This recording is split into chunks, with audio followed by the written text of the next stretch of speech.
Assalamualaikum warahmatullahi wabarakatuh.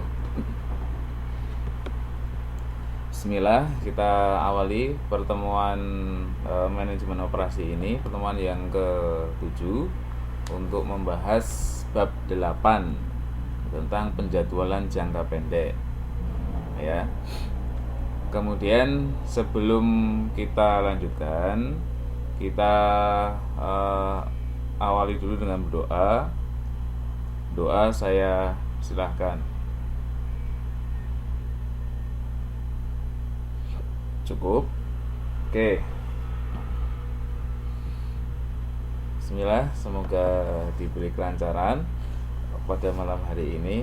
Pada malam hari ini kita akan membahas tentang penjadwalan jangka pendek,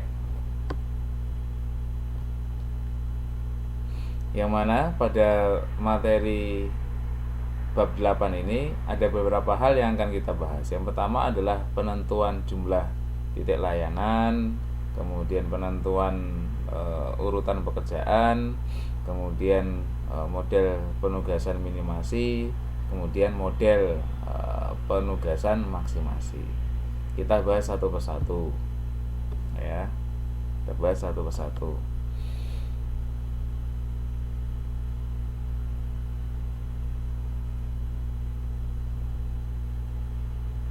Nah, pertama tentang penentuan jumlah titik layanan. Pada jumlah titik layanan ini kita bisa membagi dua tipe di dalam penjadwalan. Yang pertama adalah forward scheduling dan yang kedua adalah backward scheduling. Apa itu forward scheduling?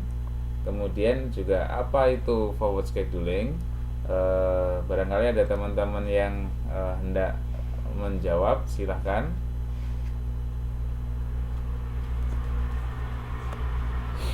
Silahkan Anda buka dulu di modul ke-8. Nah, pada bab atau kegiatan belajar pertama 8.3 Anda bisa melihat di sana bahwa forward scheduling ini adalah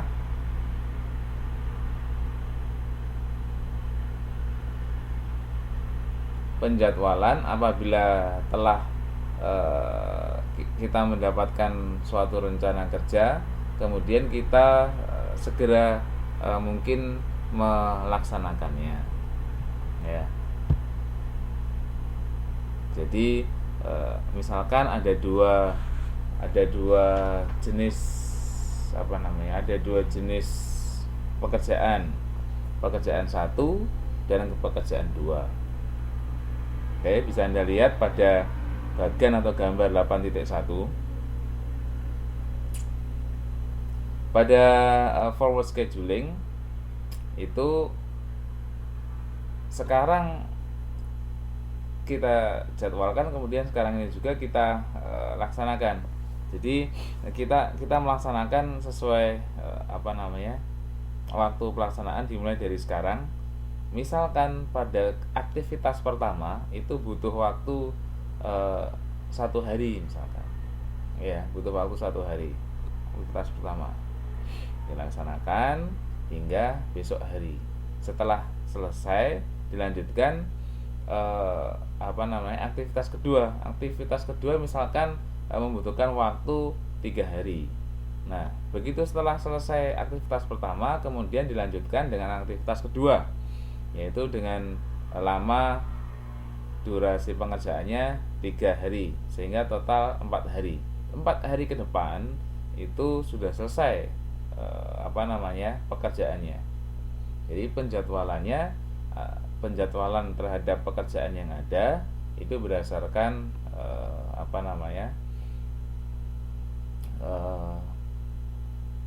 pekerjaan yang sudah ada, yang pekerjaannya dimulai dari sekarang, kemudian berurutan aktivitas pekerjaannya tanpa menunggu kapan janji penyelesaiannya. Jadi sekarang sudah mulai sekarang dilaksanakan sesuai dengan waktu pengerjaannya, kemudian maju ke depan, forward scheduling.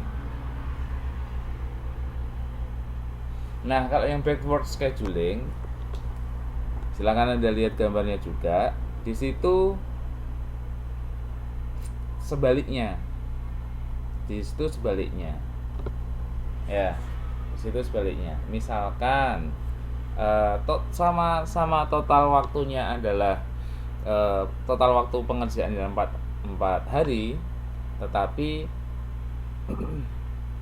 menunggu proses pengerjaannya menunggu atau diambil dari janji selesai pekerjaan itu. Taruh Anda mendapatkan order dari customer, kemudian Anda menjanjikan dalam waktu 10 hari ke depan itu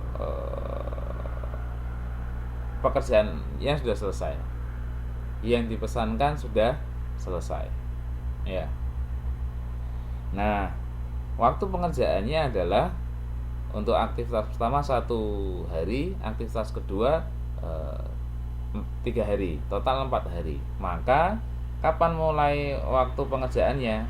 Ya 6 hari ke depan, karena diambil dari dihitung dari janji selesainya 10 hari ke depan kan, dikurangi dengan 4 hari total pengerjaannya, berarti pada hari ke-6 dari sekarang itu mulai pekerjaan pertama.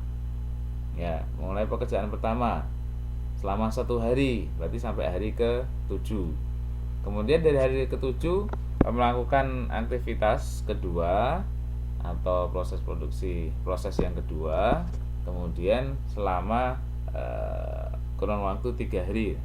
Tadi sama kasusnya dengan yang forward. Nah, 7 hari ke depan ditambah dengan 3 hari ke depan, sehingga pas 10 hari ke depan selesai. Nah, jadi ngitungnya memulainya dihitung dari kapan kita janji menyelesaikan pekerjaan itu yang backward scheduling. Kemudian yang kalau forward scheduling yang sekarang ini dijadwalkan sekarang, mulai ya udah sekarang mulai, tanpa kita melihat kapan waktu kita mempunyai janji menyelesaikannya. Itu ya, ada 2 tipe penjadwalan yang forward scheduling dan backward scheduling. Masing-masing mempunyai kelebihan dan kelemahannya.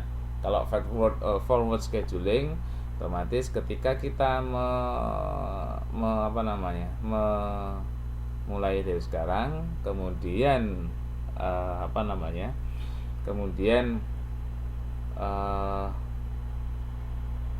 sudah selesai dalam waktu 4 hari ke depan, meskipun kita memberikan janji selesai pekerjaan itu 10 hari ke depan, masih ada waktu 6 hari sisa, ya kan? Dan kita bisa melihat, oh ini barang yang kita buat itu sudah mempunyai spesifikasi yang diminta oleh konsumen. Kalau masih belum sesuai, masih ada waktu untuk memperbaiki, di format, di rework. Oke. Tapi kalau backward scheduling, kelemahannya ketika selesai waktu pengerjaan itu, waktu itu juga kan janji untuk menyerahkan ke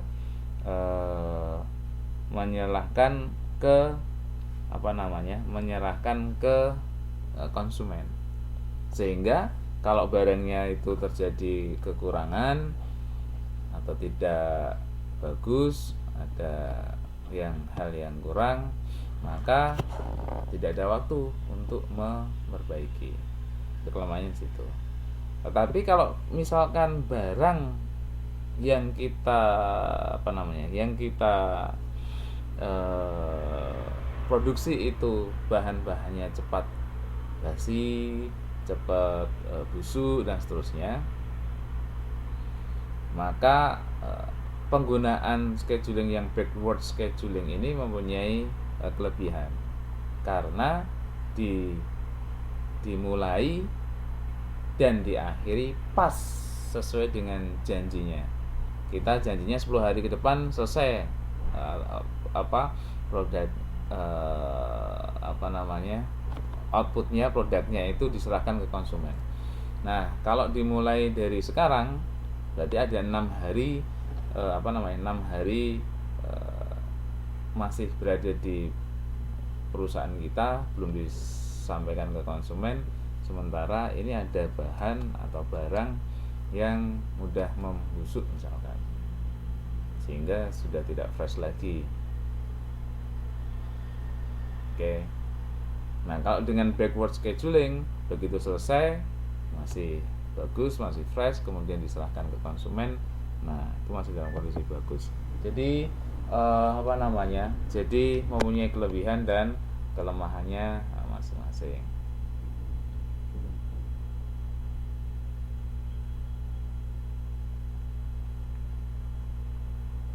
Oke. Selanjutnya tentang jumlah titik layanan. Jadi jumlah layanannya ada berapa titik. Nah, dalam hal ini ada 4 tipe. Pertama, fasilitas layanan di mana tahapnya itu tunggal, jalurnya juga tunggal. Jadi satu proses, tetapi jalurnya juga tunggal. Jadi misalkan Anda ke kayak di toko kelontong di kampung kita, ada yang kasirnya itu cuma 1 orang, berarti kan jalurnya cuma 1. Kemudian tahap ketika bayar ya cuma 1 saja. Jadi setelah kita milih barang, kemudian kita bayar ke kasir, sudah selesai, keluar dari sistem itu cuma satu tahap dan 1 orang kasir di situ. Kemudian kalau yang ketiga ini fasilitas layanan tahapnya tunggal tapi jalurnya ganda dalam artian lebih dari 1, bisa 2, 3 dan seterusnya. Nah, contohnya yang ini ketika kita belanja di convenience store atau toko, contohnya menyebut merek nggak apa-apa ya, 7-Eleven atau Family Mart atau Carrefour, di mana di situ kan ada beberapa jalur, mau milih kasir yang ini atau milih kasir yang satunya sebelahnya atau yang mana, lihat antriannya yang terpendek misalkan, sana yang lebih sepi, ke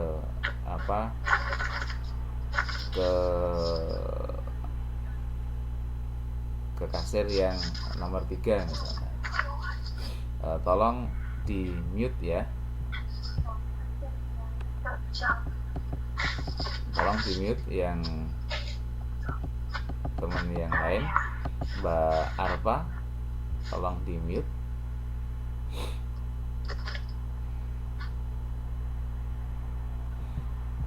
Oke. Kemudian kalau untuk fasilitas layanan tahap ganda, jadi kita masuk di dalam sistem itu ada 2 atau lebih tahapan. Misalkan ini di supermarket tersebut tahapannya adalah menghadapi kasirnya dulu, kemudian setelah selesai kita bayar, nanti ketemu dengan petugas lain mengambil barangnya. Nah, ada dua tahapan. Tetapi kalau itu dalam satu jalur, maka fasilitas layanannya tahapnya ganda, jalurnya satu atau jalurnya tunggal. Oke. Kemudian yang keempat, fasilitas layanan tahap ganda. Jadi ada beberapa proses yang harus kita lalui, dan jalurnya ada beberapa. Ada loket 1, loket 2, loket 3, kayak gitu. Masing-masing loket tersebut tahapannya atau prosesnya itu ada 2 atau 3 proses terlebih. Jadi kita bisa melihat itu dalam fasilitas layanan tahap tunggal, jalur tunggal, tahap tunggal, jalur ganda, tahap ganda, jalur tunggal, dan tahap ganda, jalur ganda. Kalau ada pertanyaan silahkan di-chatkan tentang penjelasan ini. Oke.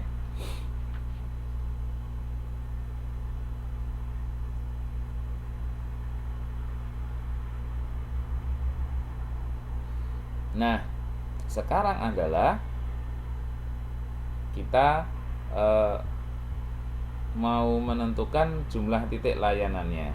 Jumlah titik layanan. Jumlah titik layanan.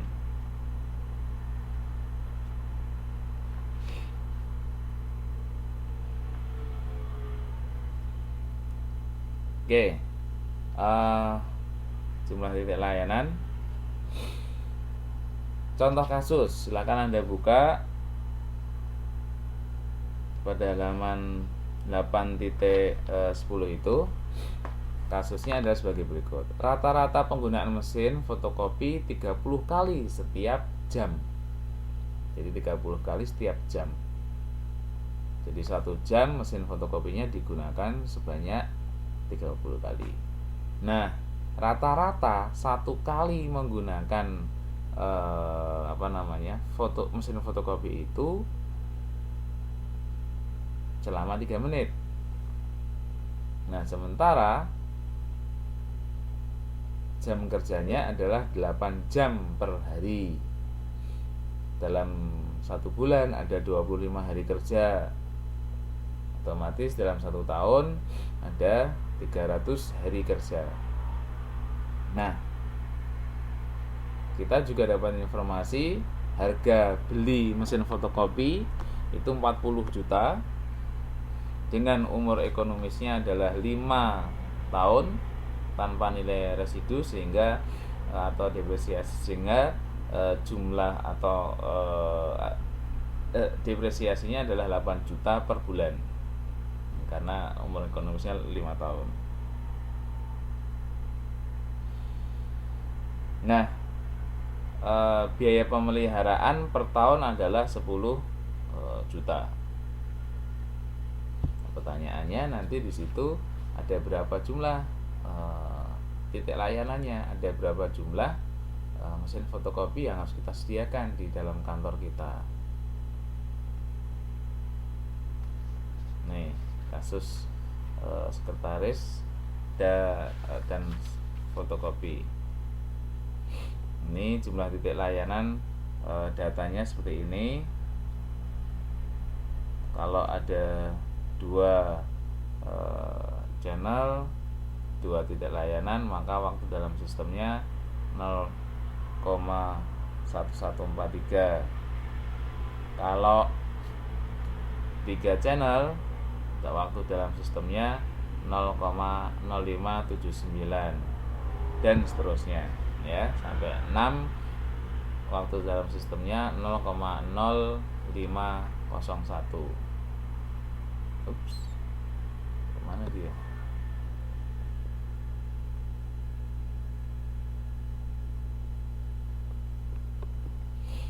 Nah, maka kita bisa ngitung.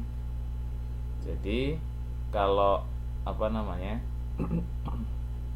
seandainya adalah memberikannya dalam 2 channel, maka waktunya tadi adalah waktu dalam sistem yang diketahui adalah ini, ya, ketahui adalah ini.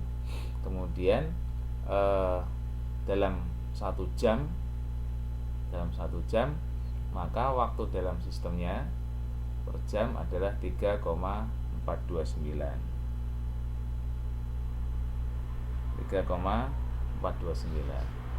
Dan seandainya dihitung dalam waktu per hari, ini tidak saya tuliskan di sini, Anda bisa lihat pada halaman 8.12 itu 27,432.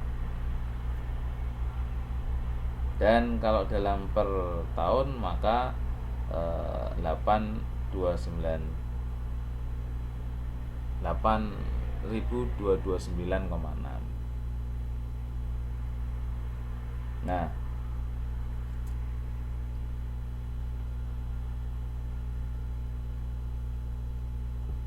kemudian untuk yang 3 hingga channel ke-6 bisa dihitung dengan cara yang sama.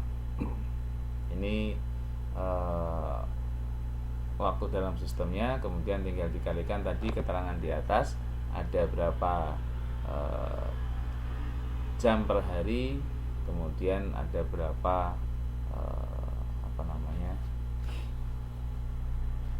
jam selama setahun totalnya, ya tinggal dikalikan.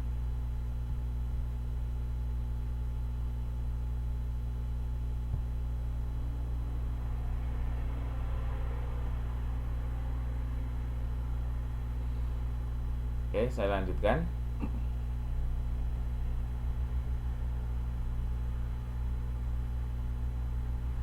Nah, ketika kita sudah mengetahui seandainya dalam 2 channel tadi waktu per tahunnya total dalam 1 tahunnya adalah 8.229,6 total per tahunnya, sementara tiap jamnya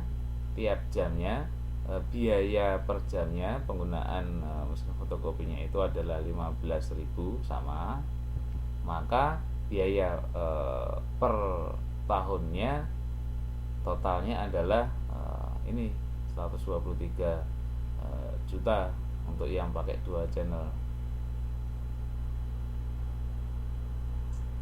Kalau yang 3 channel 62 juta dan seterusnya sampai ke sini. Ini biaya staf sekretariatan dalam antrean mesin fotokopi tersebut. Nah, seandainya kemudian kita akan menggabungkan data biaya staf, karyawan, dan biaya tetap mesin per tahun, dengan diketahui biaya tetap sebuah mesin per tahunnya adalah 18 juta. Dengan demikian, apabila ada 2 mesin, maka biaya tetap operasional mesinnya jadi 36 juta dan seterusnya hingga ke 6 channel. Sebentar.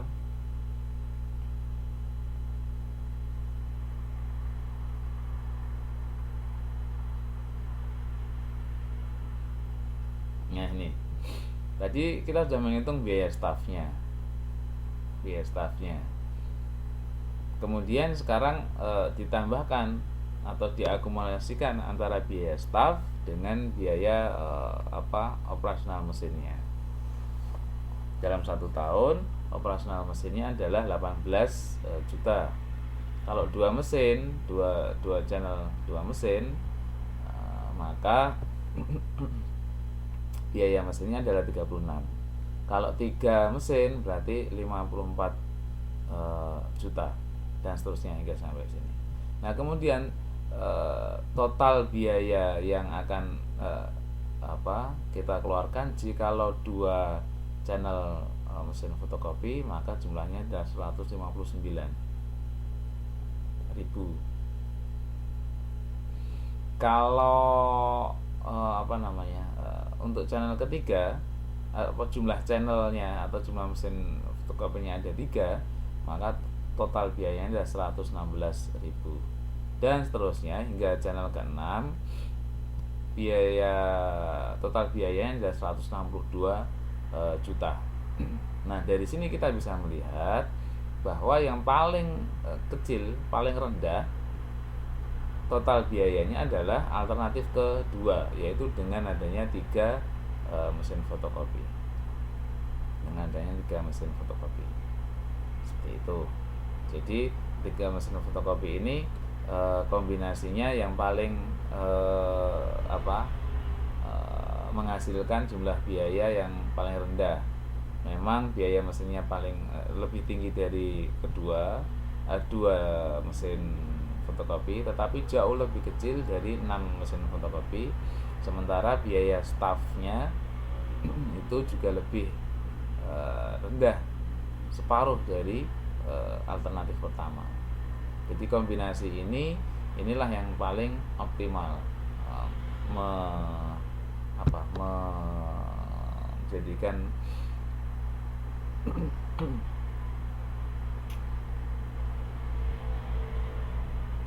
pilihan yang paling optimal. Oke, saya lanjutkan. Kalau ada pertanyaan silahkan.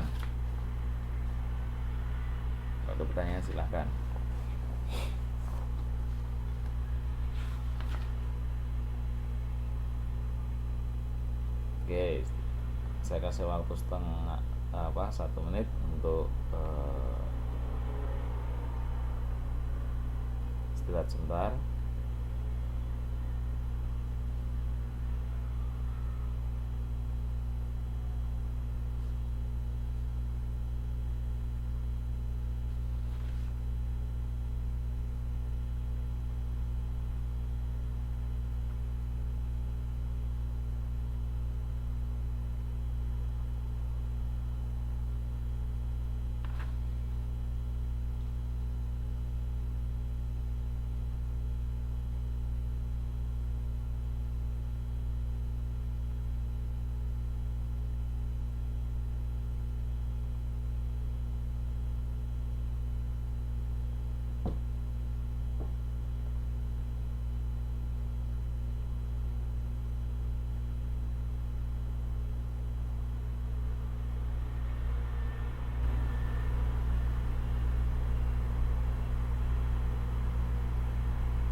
Oke, kita lanjutkan tentang penentuan urutan pekerjaan.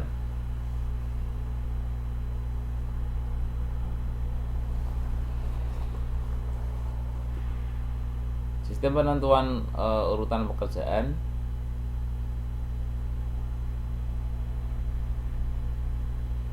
yang pertama adalah first come first serve. Sistem pelayanannya yang pertama adalah first come first serve. Yang datang pertama dia yang dilayani. Kemudian yang kedua, shortest processing time. Jadi kita melakukan proses yang pertama. Kalau tadi proses yang pertama adalah proses yang datang pertama kita proses. Kalau yang kedua, ini shorter processing time, waktu proses yang paling singkat itu yang kita dahulukan. Misalkan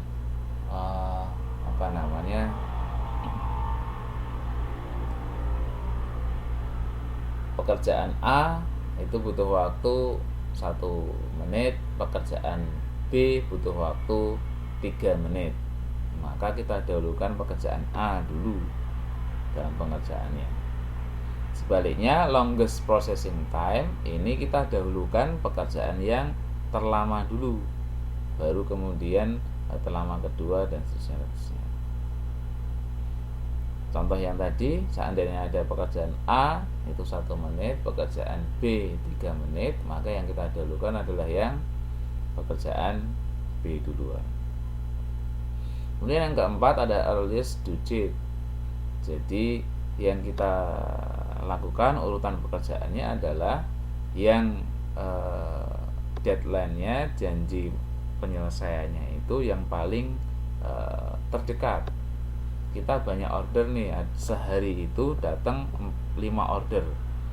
Anda punya konveksi, kemudian pada hari itu ada 5 order datang.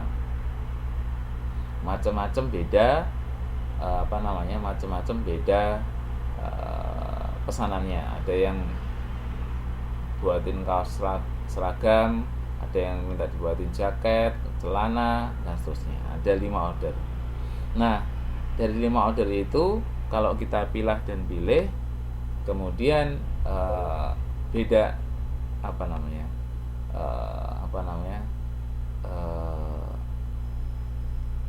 deadline untuk menyerahkan ke konsumen itu tanggalnya beda-beda. Nah, kita mengerjakannya mendahulukan kepada deadline yang paling terdekat dengan hari ini. Misalkan di 3 hari ke depan ada deadline yang harus diserahkan, maka pekerjaan yang 3 hari ke depan itu yang paling dekat itu ya kita kerjakan duluan.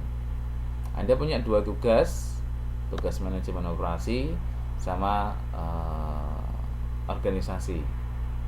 Oke. Manajemen operasi itu dikumpulkan besok misalkan. Oke. Kemudian tugas organisasi dikumpulkan 3 hari dari sekarang. Nah, maka Anda mengerjakan yang manajemen operasi dulu, karena itu sudah tagihannya sudah besok hari. Oke, lanjut. Nah, ini kita supaya lebih mudah memberikan gambarannya, ada penentuan urutan pekerjaan untuk kasus apotek dan pelayanan resep obat. Oh ya, untuk masing-masing tipe sistem pelayanan nanti mempunyai kelebihan dan kelemahan masing-masing ya. Kalau dalam UGD gitu ya, unit gawat darurat ya, kalau ada yang misalkan ada yang antri sesuai antriannya, tetapi ada yang datang barusan tetapi dia lebih urgent, lebih parah, lebih darurat, harus segera ditangani, ya maka jangan pakai yang first come first serve. Yang datangan belakangan ini ternyata lebih parah dan seterusnya, sakitnya ya malah bisa bahaya. Ya, dilihat dari jenis pelayanannya dulu. Oke, kembali ke sini. Kasus apotek dan pelayanan resep obat. Ada 6 urutan pekerjaan yang dinamakan dengan AA, BB hingga FF. Masing-masing waktu prosesnya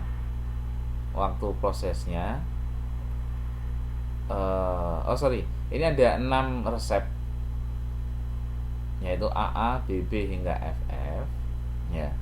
Ini adalah pekerjaan dari si peramu obatnya di apotek tersebut. Nah, ketika ada resep AA, itu perkiraan waktu prosesnya 60 menit. Ada datang resep BB, nah itu waktu prosesnya kira-kira 15 menit. Kemudian CC 30 menit dan seterusnya hingga FF itu 10 menit. Nah,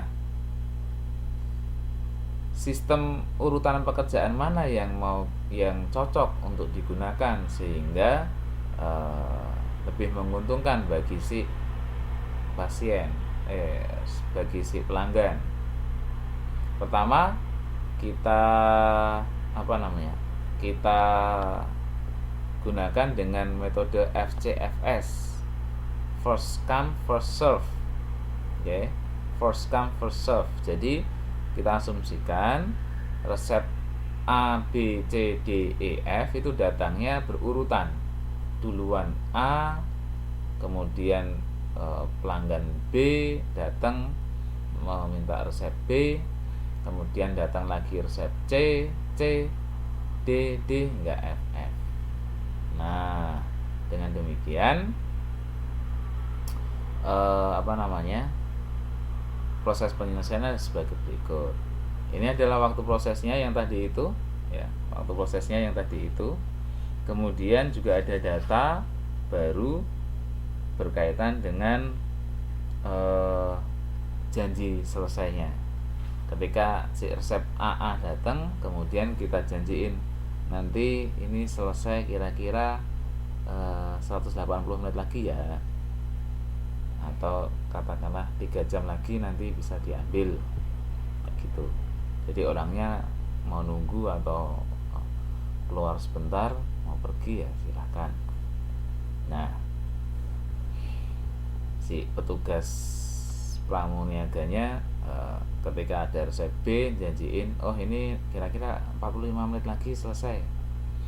Ada datang resep C bilang, oh kira-kira 90 menit lagi selesai. Nah, seperti itu. Nah, kalau kemudian kita menggunakan metode FCFS maka kita selesaikan berurutan sesuai datangnya si resep. AA waktu prosesnya 60 menit maka selesai 60 menit. Terlambat enggak? Ya enggak, karena kan kita janjeni si pelanggan 180 menit, jadi enggak terlambat ya, malah masih ada sisa waktu 2 jam 120 menit. Setelah ini selesai, kemudian mengerjakan mengerjakan resep B 15 menit. Berarti 15 menit ditambah 60 menit, selesai pada menit ke 75. Selesai pada menit ke 75. Padahal tadi janjiinnya bilang 45 menit dari yang sekarang. Jadi ada terlambat enggak? Jadi ada keterlambatan di sini. Bilangnya 45 menit tapi selesai pada menit ke 75. Terlambat berapa menit? Terlambat 30 menit. Oke. Kemudian jadi si konsumen kita nunggu selama setengah jam. Kemudian CC waktunya 30 menit. 30 menit tadi selesai mengerjakan resep B itu 75. Menit ke 75 ditambah 30 menit sehingga selesainya pada menit ke 105. Ya. Selesai pada menit ke 105. Kemudian ada keterlambatan enggak? Tadi janjinya selesai 90 menit ke depan. Ternyata selesainya 105 menit ke depan. Ada keterlambatan 15 menit. Si konsumen ini menunggu. Demikian terus hingga ini FF. Ini selesainya resep yang E itu 170 menit ke 170. Sementara FF ini nanti perkiraannya waktu prosesnya 10 menit tapi janji ini oh iya ini sebentar kira-kira 30 menit sudah selesai. Tapi kan ada beberapa resep yang dikerjakan sebelumnya berurutan sehingga menit ke 170 baru selesai yang E, kemudian baru mengerjakan resep yang F selama 10 menit sehingga selesai pada menit ke 180. Jadi si konsumen nunggu lama sekali, 150 menit. 150 menit. Nah, ternyata dengan sistem FCFS ini untuk kasus ini si pelanggan itu menunggu jumlah keterlambatan pelayanannya, totalnya kelambatannya adalah 295 menit. Seperti itu. Atau rata-rata tiap pelanggan mengalami keterlambatan itu selama 49 menit. Tuh. Ternyata dengan metode FCFS jumlah keterlambatan sekian. Oke, bagaimana dengan metode kedua, yaitu shortest processing time atau SPT. Jadi ketika ada resep datang dalam waktu yang berurutan, hampir bersamaan tetapi berurutan dari resep A, B, C, D, E, F. Nah, kemudian si apotekernya milah-milih. Kalau tadi itu diurutkan sesuai dengan datangnya resep, kalau ini diurutkan sesuai dengan waktu prosesnya. Waktu proses yang paling cepat dia kerjakan duluan. Kemudian setelah itu kerjakan waktu proses yang lama kedua. Setelah selesai lama yang ketiga. Setelah selesai lama yang keempat, dan seterusnya hingga terakhir. Nah, kalau diurutkan kan seperti ini. Oh, yang paling cepat itu FF. Resep FF ini kelihatannya paling cepat. Nah, dia kerjakan duluan. 10 menit perkiraannya. Dia kerjakan duluan. BB kira-kira 15 menit. Berarti dia dulu setelah itu. Nah, ini kan urutannya jadi seperti ini. Urutannya resep FF dulu, BB, kemudian D, kemudian C, kemudian E, kemudian A. Nah, tadi janji penyelesaiannya yang yang FF itu kan 30 menit. 30 menit janji menyelesaikan. Oh, tunggu dulu 30 menit, nanti selesai. Nah, si konsumen nunggu nggak? Terlambat nggak? Maksudnya kita terlambat nggak melayaninya? Nggak, karena waktu prosesnya 10 menit, kemudian janjinya 30 menit lagi nanti bisa selesai. Ternyata memang benar 10 menit selesai, sehingga kita nggak terlambat. Kemudian setelah itu, setelah selesai menit ke-10, kita meramu resep yang B selama 15 menit, berarti selesai pada menit ke-25. Kita janjinya ke konsumen menit ke-45 nanti sudah selesai. Mengalami keterlambatan enggak kita? Enggak. Dari 0 menit. Setelah itu setelah itu resep ke DD dia 20 menit. 20 menit ditambah menit ke-25. Jadi 45 menit ke-45. Janjinya selesai pada menit ke-60. Terlambat enggak? Enggak. Dan seterusnya sampai selesai. Nah, ternyata dengan SPT atau Shortest Processing Time ini enggak ada kita mengalami keterlambatan. Ternyata begitu. Nah, bagaimana dengan LPT, Longest Processing Time? Apakah mengalami keterlambatan? Nah, kita pelajari. Kalau tadi adalah berdasarkan waktu terpendek urutan pengerjaan yang kita laksanakan, nah kebalikannya LPT itu kita mengerjakan dari proses yang paling lama dulu. Proses yang paling lama itu ternyata resep A 60 menit. Setelah itu terlama kedua EE 45 menit. Terlama ketiga CC, dan seterusnya. Ya, dan seterusnya. Sehingga kita mulai menggunakan meramu resep A dulu, EE, dan seterusnya. Janji selesai untuk yang AA 180 menit. Selesainya 60 menit beneran. Terlambat? Enggak. Oke. Kemudian setelah itu mengerjakan yang EE, yaitu 45 menit, sehingga totalnya adalah 105 selesai. Menit ke 105 selesai. Janjinya menit 135. Oke. Sehingga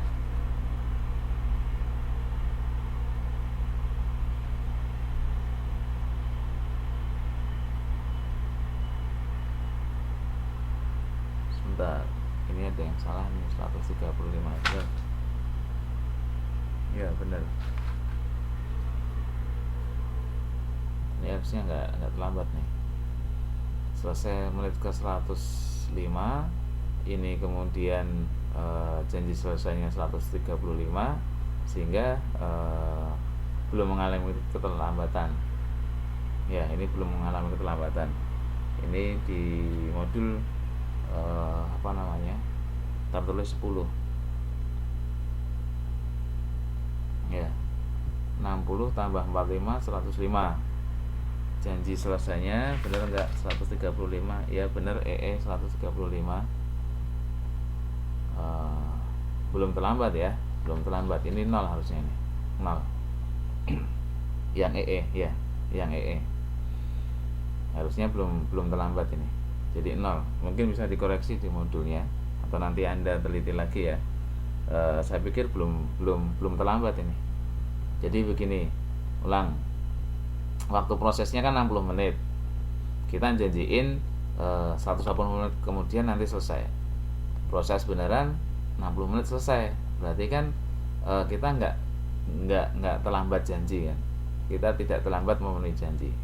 Nah, kita bilang datang 180 menit, menit ke 180 nanti saya datang. Nah, ternyata kita menit ke 60 udah datang, kan nggak terlambat. Kemudian setelah itu mengerjakan tambahkan 45, berarti 105 menit.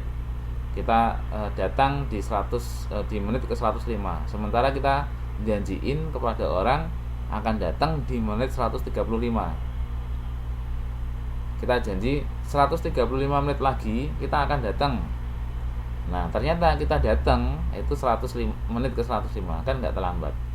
Jadi ini harusnya nggak terlambat. Ya. Kemudian ke C, rumus resep yang C, waktu prosesnya adalah 30, maka ditambahkan 105 tambah 30 sehingga 135. Janji selesainya menit ke 90. Nah, ini baru terlambat. Berapa? 45 menit. Kemudian proses yang DD itu 20 menit sehingga ditambahkan 155. Terlambatnya berapa? Ya, benar ya, 95. Dan seterusnya. Saya pikir yang seterusnya juga benar. 70, 180, 30, 160. Ya, benar. Nah, tinggal nanti dijumlahkan. Nah, penjumlahannya bisa dikoreksi juga kalau di sini 0. Jadi di modul tertulis 10, saya pikir itu bisa dikoreksi. Sebentar ini. Ya. Oke, harusnya di sini 0. Oke ya. Tuh. Sehingga totalnya juga bisa Anda cek lagi, totalnya termasuk juga rata-ratanya dibagi dengan 6. Ini dibagi dengan 6 nanti. Apakah jumlahnya sudah benar atau ternyata juga salah. Nanti silahkan Anda cek. Kemudian yang terakhir adalah apa tadi? Masih ingat? EDD, earliest due date. Janji yang paling terdekat harus dipenuhi, itulah yang dilaksanakan duluan. Atau ada tugas deadline paling dekat, itu yang dilaksanakan duluan. Ini Anda mengambil mata kuliah sebanyak 6. Ada tugas masing-masing. Dikumpulkan 10 hari ke depan, dikumpulkan 15 hari ke depan, dikumpulkan dan seterusnya. Nah, kebetulan yang EDD ini hasilnya sama dengan yang shortest processing time tadi. Kebetulan hasilnya sama, kebetulan. Jadi due date-nya datanya sama dengan yang di SPT, shortest processing time, sehingga hasilnya sama ini. Jadi FF kita lihat dulu waktu janji selesainya. Nah, tadi berdasarkan kalau SPT, shortest processing time, itu didasarkan pada waktu pengerjaan yang paling sesuai, paling singkat, 10 menit, 15, 20 dan seterusnya. Tapi kalau EDD earliest due date itu didasarkan pada janji selesainya yang paling dekat dulu. Nah, itu dilaksanakan. Nah, tadi janjinya 30 menit, janji ini 45 menit, janji ini 60 menit ke depan, 90 menit ke depan, dan seterusnya. Nah, kebetulan ini urutannya sama dengan yang tadi itu SPT tadi, kebetulan urutannya sama. Kalau ada data yang diubah dibalik gitu, ya ini nanti balik AA dulu kemudian EE misalkan gitu. Nah, FF 10 menit prosesnya, janjinya 30 menit, selesai 10 menit, terlambat enggak. BB 10 menit selesai ditambah 15 sehingga total 25, menit ke 25 janjinya menit ke 45, terlambat enggak, dan seterusnya hingga sampai ke selesai enggak mengalami terlambatan. Nah, dalam hal ini, dalam kasus si apotek ini, metode yang terbaik apa? Metode yang terbaik ternyata menggunakan SPT dan dan EDD, earliest due date. Tetapi apakah semuanya nanti yang terbaik itu? Ya tergantung jenis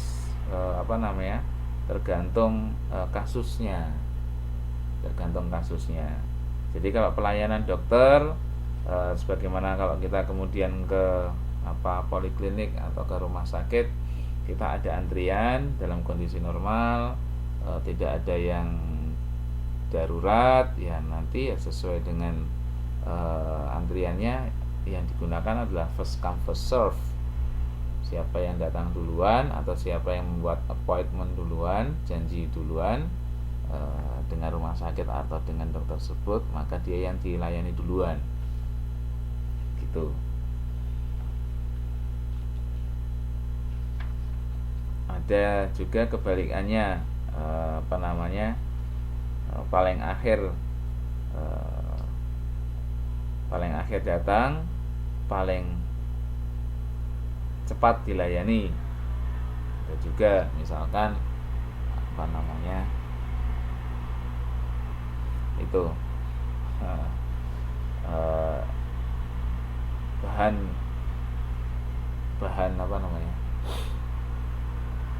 di proses manufaktur, kemudian menggunakan bahan-bahan baku yang berat. Di gudang ada pergudangan, barang yang datang terakhir, ya dia yang diambil duluan.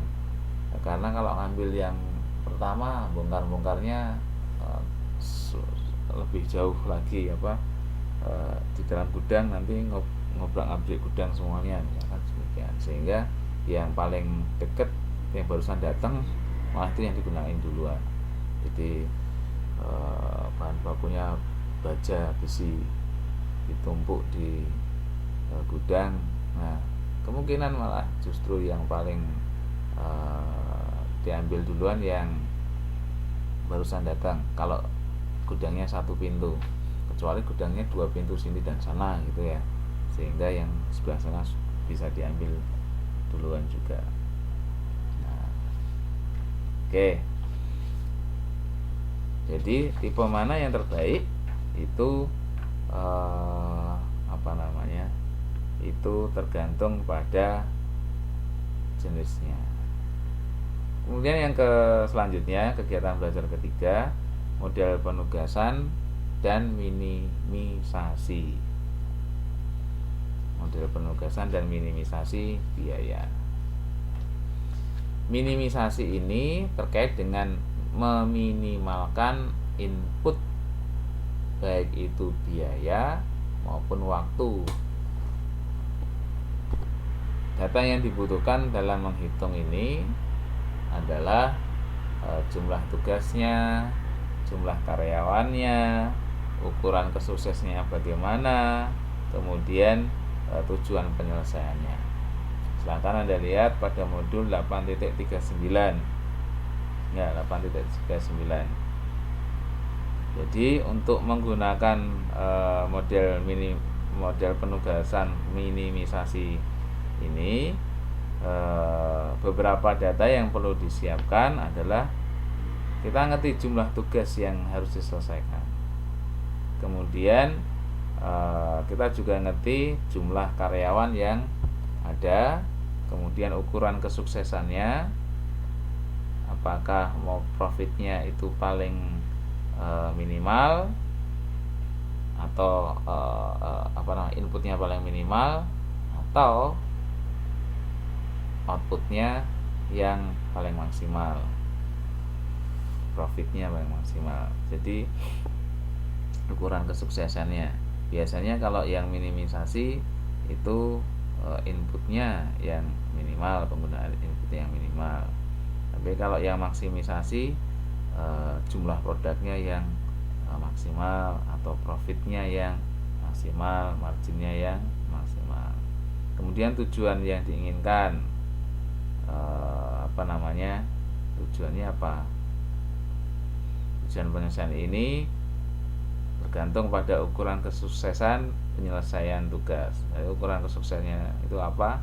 Nah, tujuannya akan berdasarkan itu. Kemudian bagaimana caranya?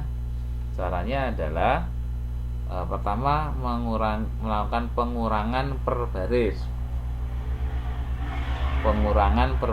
Kemudian langkah kedua pengurangan per kolom, kemudian tes optimisasi, kemudian kita lakukan penugasan.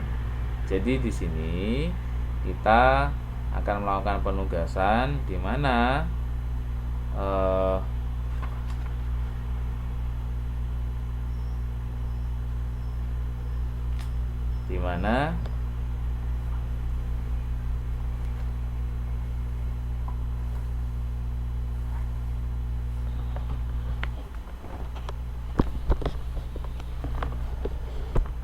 ada pengurangan per baris, juga pengurangan per kolom, kemudian kita melakukan tes optimisasi, kemudian penugasan. Itu adalah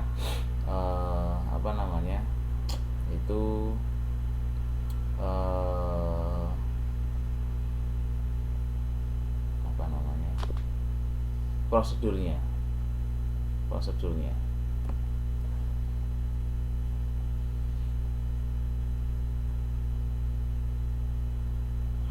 Oke. Ada data sebagai berikut.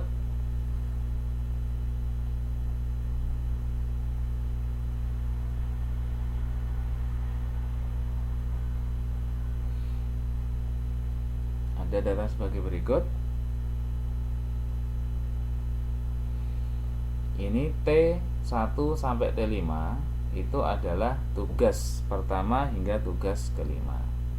Kemudian yang K1 dan hingga K5 adalah karyawan 1 dengan karyawan sampai dengan karyawan ke-5. Karyawan 1 hingga karyawan ke-5. Jadi ada beberapa tugas pertama hingga tugas ke-5, kemudian karyawan 1 hingga karyawan ke-5 masing-masing mengerjakan tugas dari tugas pertama hingga tugas ke-5. Jadi ada karyawan pertama mengerjakan tugas 1, 2, 3, 4, 5, sama juga halnya karyawan ke-5 mengerjakan tugas 1, 2, 3, 4, 5. Diasumsikan ini dalam hal ini jumlah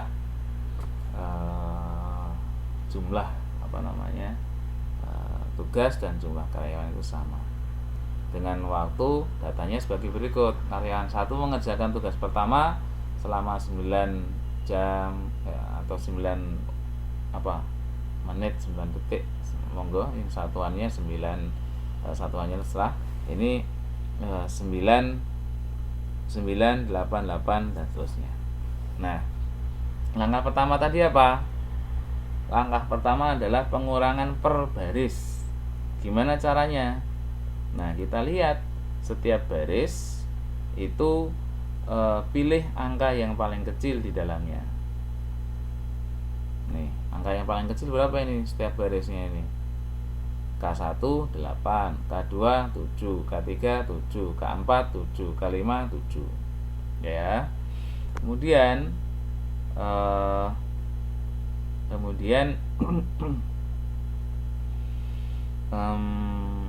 dari angka yang kecil itu itu menjadi angka pengurang terhadap pengurangan baris tadi. Langkah pertama kan pengurangan baris. Jadi setiap baris ini dikurangi dengan angka terkecil. Dari 9 nanti kurangi dengan 8, 9 kurangi 8, 8 kurangi 8, 8 kurangi 8, 9 kurangi 9. Jadi langkah pertama adalah pengurangan baris. Tiap baris di tiap baris di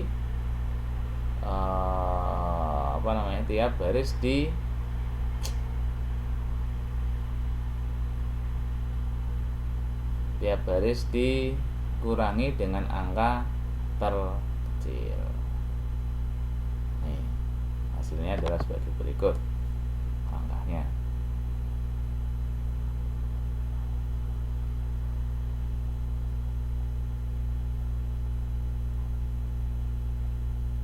Jadi 9 kurangi 8 1, 9 kurangi 8 1, 8 kurangi 8 0, 8 kurangi 8 0, 9 kurangi 8 1.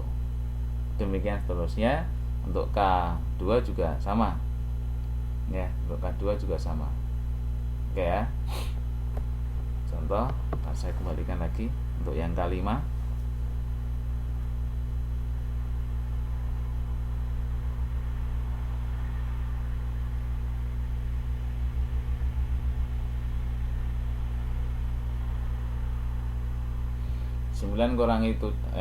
Angka terkecil adalah 7. Angka terkecil adalah 7. Oke, angka terkecil adalah 7. Kemudian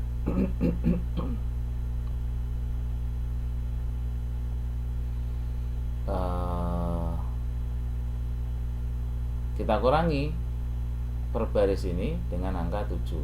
9 kurangi 7 2, 8 kurangi 7 1, 7 kurangi 7 0, 7 kurangi 7 0, 8 kurangi 7 1.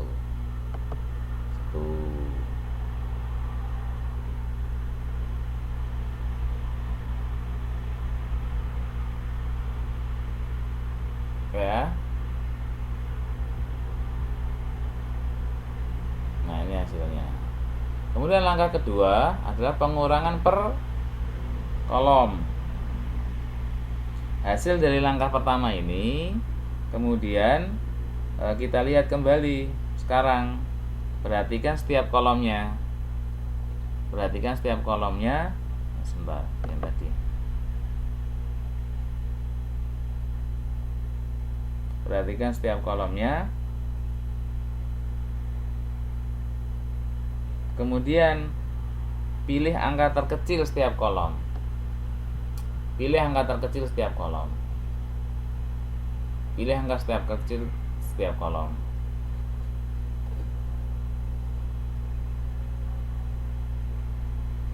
Nah, nanti dari setiap kolom ini dikurangi dengan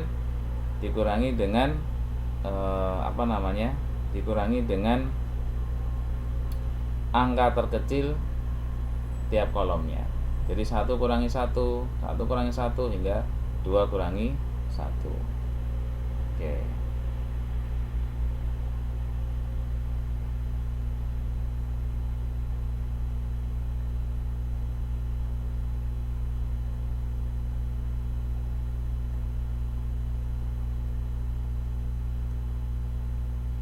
Maka hasilnya adalah seperti ini.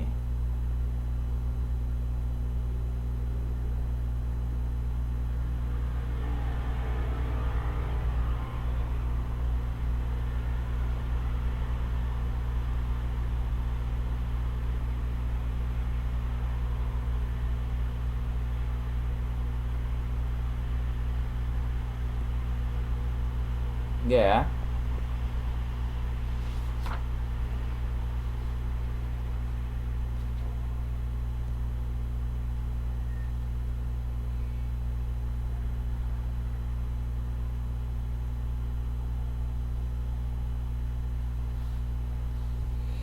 Nih, kemudian Langkah ketiga adalah tes optimisasi. Tes optimisasi.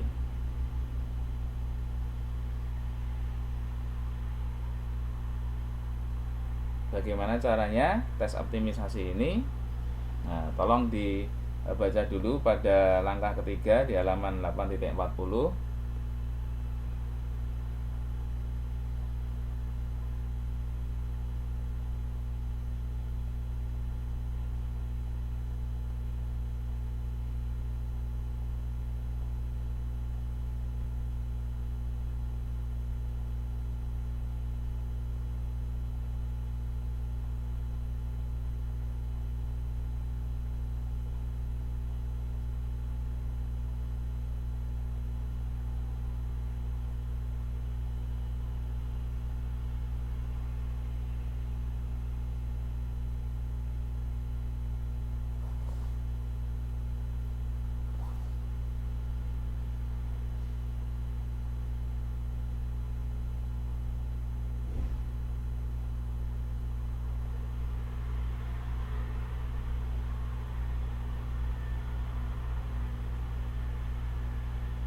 Nah, tes optimisasinya bagaimana? Tes optimisasinya dari langkah kedua ini, langkah kedua tadi ini, tapi sebelum ada garis-garisnya. Dari langkah kedua, sekarang kita buat garis yang melalui angka 0. Garis ini boleh horizontal, boleh juga vertikal, namun tidak boleh diagonal. Ya, boleh diagonal gini miring. Jumlah garis yang dibuat harus diupayakan seminimal mungkin. Artinya, kalau semua angka 0 dapat dilewati garis yang berjumlah 5, maka kita tidak perlu lagi membuat 7 garis yang melewati angka 0. Jadi kita buat sebisa mungkin membuat garis yang melewati semua angka 0. Ini angka 0, angka 0, angka 0. Tetapi sebisa mungkin itu adalah garis yang paling minimal. Kalau itu yang tercapai, jadi semua angka 0-nya terlewati dan itu jumlah garisnya yang paling minimal, maka itu sudah pada kondisi optimal. Ya, bisa horizontal, bisa vertikal, bisa kombinasi dua-duanya, horizontal dan vertikal. Nah, bisa. Oke, kalau kombinasi sekarang coba 1, 2, 3, 4, 5, 6, 7. Saya malah 7 kan. Nah, kalau ini vertikal 1, 2, 3, 4, 5 sama dengan yang hasil horizontal, sama aja. Jadi memang berarti ini sudah optimal kondisi seperti ini. Sekarang tinggal kita memberi penugasan kepada karyawan kita. Nah, kita beri penugasan. Jadi ini adalah kondisi yang terakhir tadi. Kondisi kondisi yang sudah optimal, kita berikan penugasan. Oke, seandainya belum optimal bagaimana? Ya dilakukan lagi pengurangan garis kolom tadi. Seandainya pada posisi ini kok belum optimal, ya maka kita lakukan lagi proses pengurangan baris dan kolomnya. Kalau misalkan belum optimal ya kemudian dilakukan pengurangan baris kolom.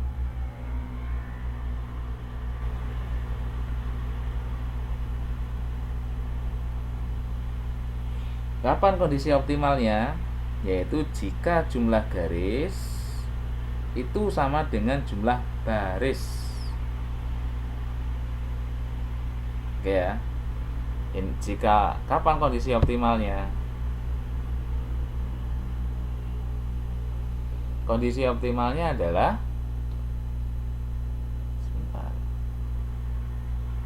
jika jumlah garis ini sama dengan jumlah baris. Barisnya ada 5 rupa-rupa warnanya. Kemudian jumlah garisnya juga ada 5, warnanya merah saja.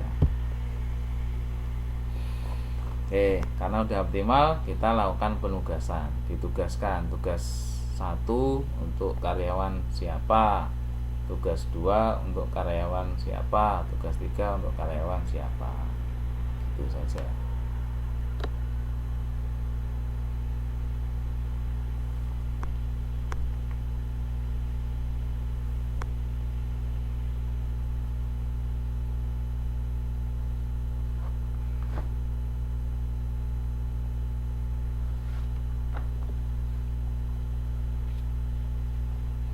Oke. Nah, gimana cara penugasannya? Langkahnya adalah dilakukan pada setiap sel, misal namanya tabel ya, dilakukan pada setiap sel tabel yang mempunyai angka 0. Jadi pemberian tugas pada sel yang bukan angka 0 tidak akan memberikan hasil yang optimal. Jadi pada angka 0 ini kita mau ngasihkan ke karyawan 1 itu optimal semua. Karyawan 1 bisa mengerjakan tugas 1, 2, 3, 4, 5 karena semuanya 0 ya. Tetapi karyawan 5 jangan dikasih tugas 1, dia nggak akan optimal nanti, nggak akan optimal. Maka dia dikasih tugas 2, 3, 4 atau 5 saja, jangan tugas 1. Oke ya.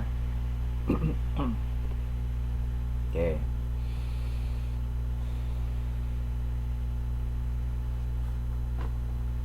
Nah,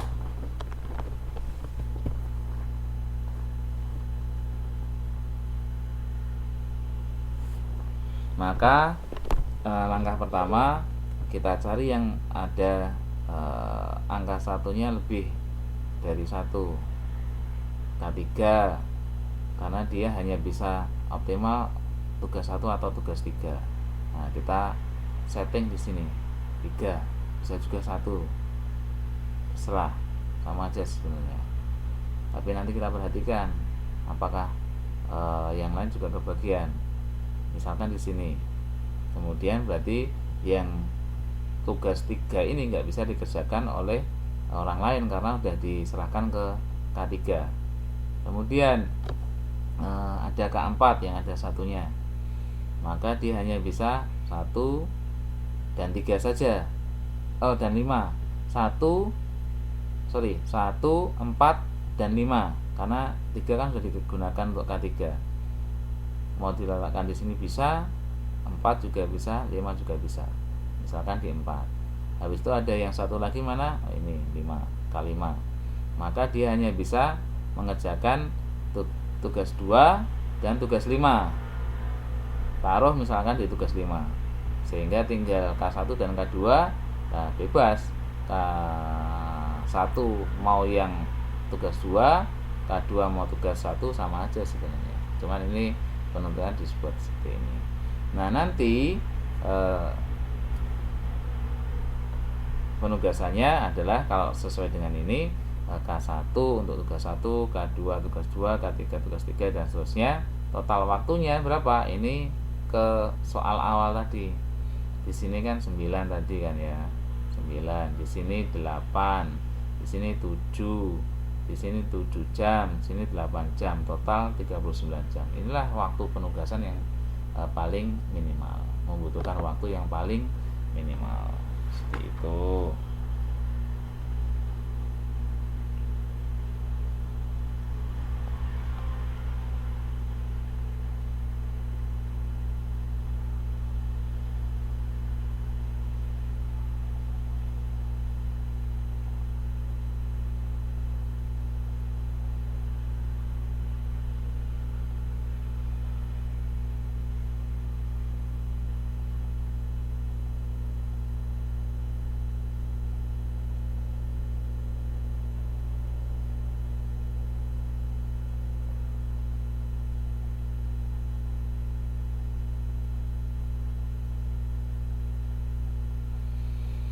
Nah, sebaliknya sekarang model penugasan dan maksimisasi output. Caranya hampir sama ya, caranya hampir sama.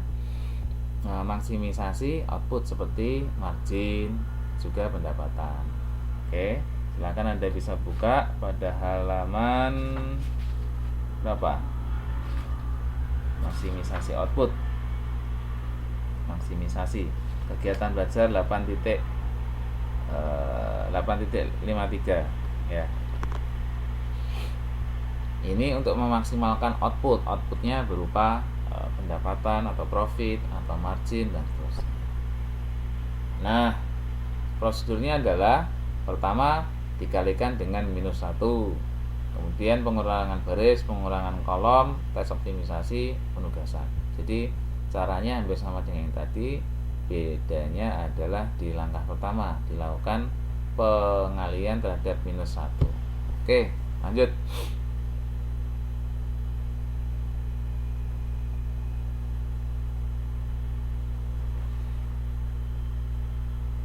Contohnya ini karena maksimisasi output ya, karena output maka bisa pendapatan, margin dan seterusnya, maka satunya dalam ribuan, bukan waktu. Nanti kalau memaksimalkan waktu, malah waktu proses produksinya kita yang semakin lama. Jadi ini outputnya yang dimaksimalkan. Pendapatannya, ini ada pekerjaan 1 hingga 5, kemudian karyawan 1 hingga 5. Oke ya. Kemudian kemudian ini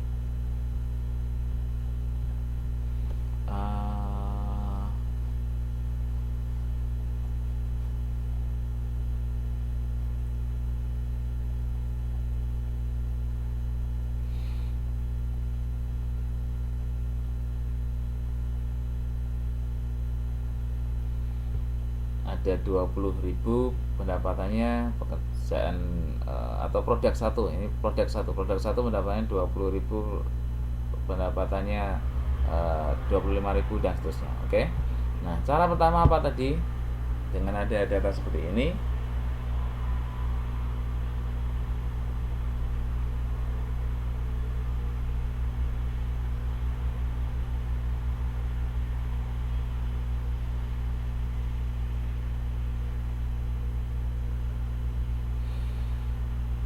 nah ada data seperti itu, kemudian dikalikan semuanya dengan -1, sehingga hasilnya -20, -25, -20 dan seterusnya. Tidak ada yang hal istimewa. Kemudian setelah itu cari, langkahnya adalah apa? Langkahnya cari angka terkecil kan tadi. Untuk melakukan pengurangan per baris, cari angka terkecil ya kan. Nah, angka terkecil ya -25, bukan 20 ya. Bukan -20. -20 kan lebih besar dari -25. Hati-hati, ada minusnya. Nah, -25 baris pertama yang paling kecil, baris kedua yang paling kecil -30, baris ketiga minus yang paling kecil 30 dan seterusnya. Ini ada yang sama, nggak masalah seperti yang tadi. Maka setelah itu kita kurangkan dengan angka ini, -20 dikurangi -25 berapa? 5 ya kan. -25 dikurangi -25 0. Tadi -20 kan, sini -20 dikurangi -25 hasilnya 5. Seperti yang K berapa? Saya balik lagi sebentar.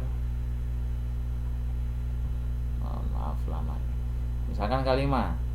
Nah, ini sekarang berarti hasilnya minus 30 kurangi minus 30, 0 sini, 0 sini berapa? 5 10 5 0 0 5 10 5.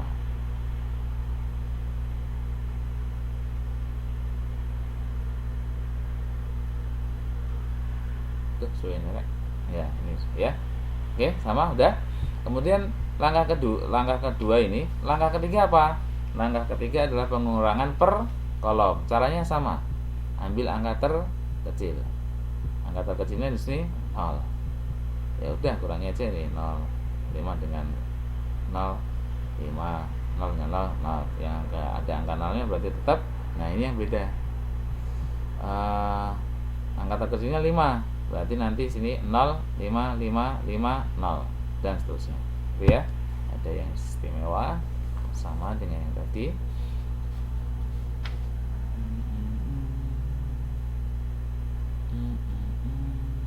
Nah, ini hasilnya pengurangan per kolomnya tadi ya. Oke, 0, 5, 5, 0 sama. Nah, kemudian langkah keempat apa?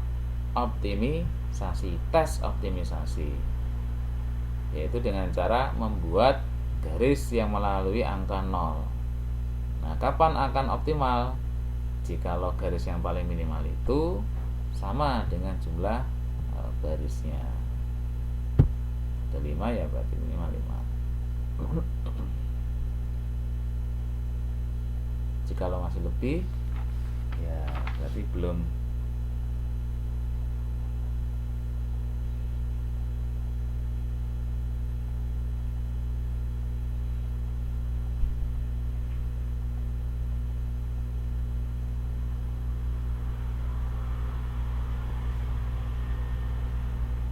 Oke, nih kasusnya. Ini dengan skenario seperti ini, jumlah garisnya sesuai dengan jumlah baris. Tapi kita cek lagi, jumlah garis yang melewati angka 0 ada 5, sesuai dengan jumlah barisnya. Namun coba kita cek, apakah kita dapat membuat garis dalam jumlah yang kurang dari 5? Bisa nggak? Dikombinasikan juga boleh, vertikal dan horizontal. Bisa nggak? Coba.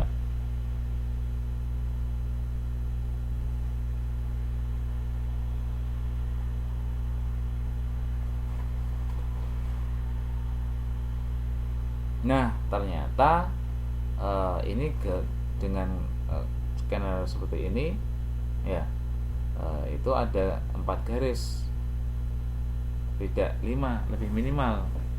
Oleh karena semua angka 0 dapat dilewati hanya dengan 4 baris, maka kita belum dapat melakukan pembagian tugas kepada karyawan karena kondisinya belum optimal.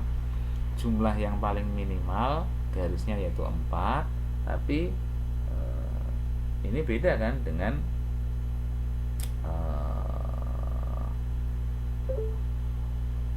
yang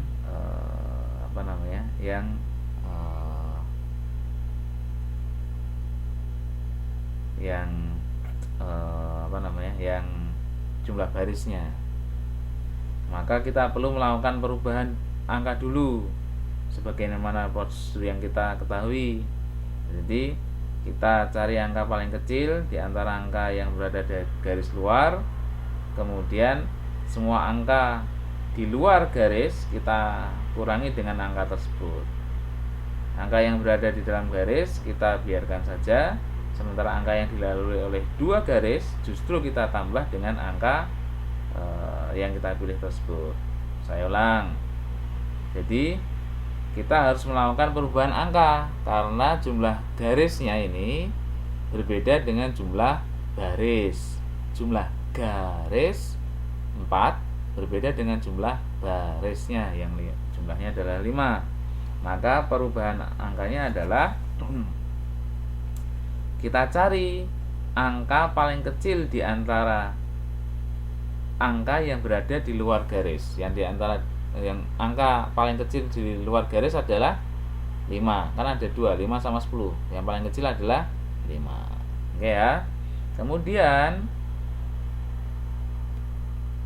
semua angka di luar garis tersebut kita kurangi dengan angka yang terkecil ini. Semua angka di luar garis, nih yang di luar garis kita kurangi dengan angka terkecil ini. Nah, terkecilnya 5, berarti nanti 5 kurang 5 0, 0, 0, 0, 0. Ini 10 jadi 5. Nah, kemudian angka yang berada di dalam satu garis ini, dalam angka yang kena garis tapi hanya satu garis. Ini, kalau ini kan kena 2 garis. Kalau yang terkena satu garis itu kita biarkan aja, tetap ini 0, 0 gitu ya. Tapi kalau yang kena 2 garis ini contohnya, ini persimpangan, itu justru kita tambah dengan angka yang kita pilih tadi 5. Jadi tambahkan dengan 5. Jadi nanti sini jadi berapa? 10 tetap 0, 0 jadi 5. Sini 0. 0 ini tadi 2 dikurangi 5 kurangi 5 0, 0, 5, 0. 0, 0, 0, 0, 0, ya kan? Kemudian 0, 5, 0, 0, 0. Sini 5, 0, 0, 10, 0 kayak gitu. Oke ya, jelas. Ini hasilnya.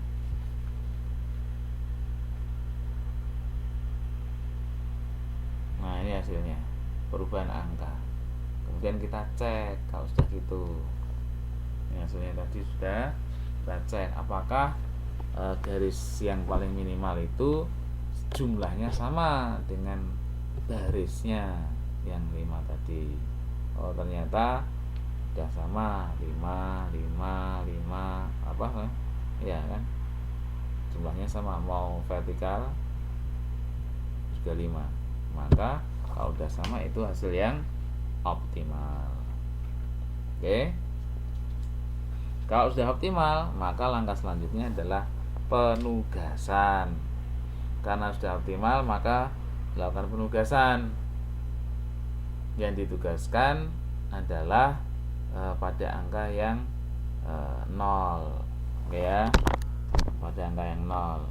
Kalau K3 itu bisa di semua P, semua produk. Untuk membuat produk untuk semua produk dia bisa ya.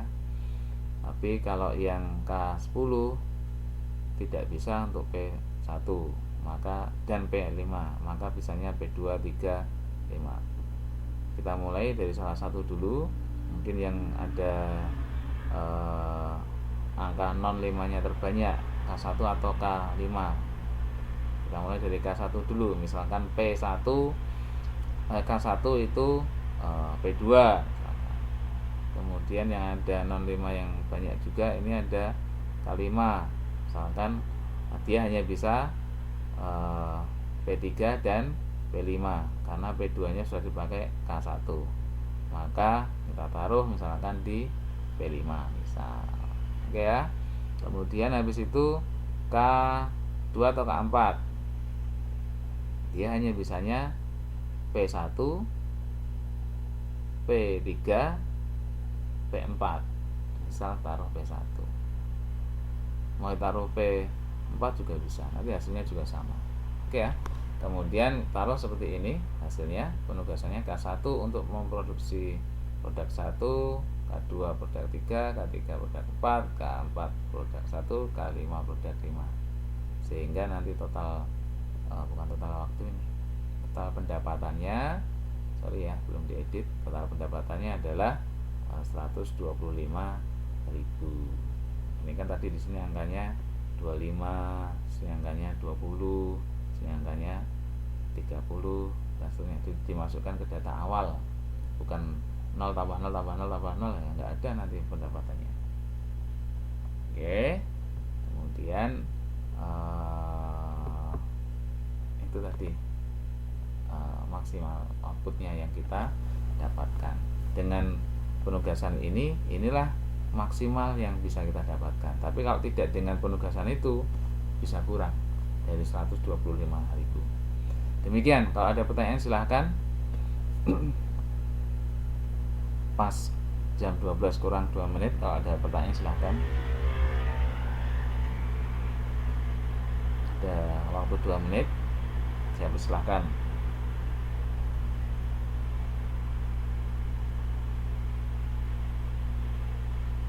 Tidak? Oke. Kalau tidak ada, bisa kita lanjutkan insyaallah minggu ini juga untuk membahas bab 7 dan bab 9. Ini karena hitungan saya awalkan dulu. Besok kita bahas bab 7 dan bab 9 insyaallah. Ya. Kita akhiri dengan hamdalah bersama-sama. Alhamdulillahirabbil alamin. Terima kasih atas kehadiran teman-teman sekalian di perkuliahan pada malam hari ini. Saya akhiri. Assalamualaikum warahmatullahi wabarakatuh.